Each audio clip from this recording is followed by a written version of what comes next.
But first, are we on the brink of an arms race in the Middle East? Fears that Iran's neighbors are racing to get hands on their own nukes because of this Iranian deal. But Duane Clarridge, founding director of the CIA's Counterterrorism Center, has some shocking things to say about what's really going on in the Middle East. Mr. Clarridge, you're on the phone. Good to talk to you. Thank you very much for coming in. Now, the president says his Iranian deal will slow down a Middle East arms race, to which you say what?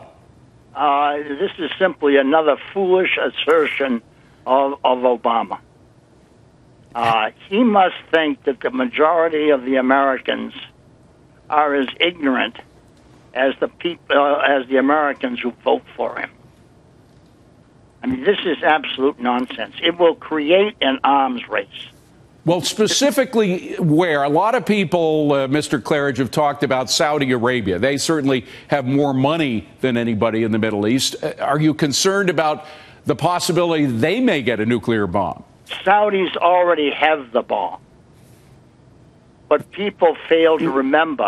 Hold on a second, Mr. Clarridge. Let me just emphasize that point, because that's an important point. You say Saudi Arabia already has a nuclear bomb?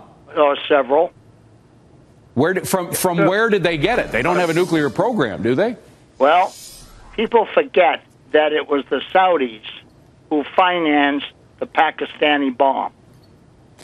They put billions of dollars into that effort to create that nuclear capability. And in return, of course, they got something. Now, people can argue whether it was dibs on 4 nuclear devices or 7. That's the argument.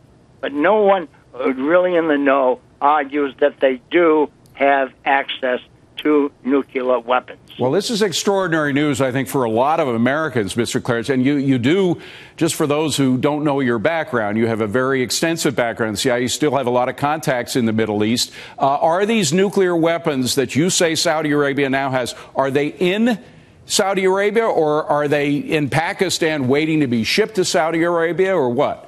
I can't answer that question. But what I can say is, if people argue whether the Saudis could actually deliver the weapons to Iran, I say they could.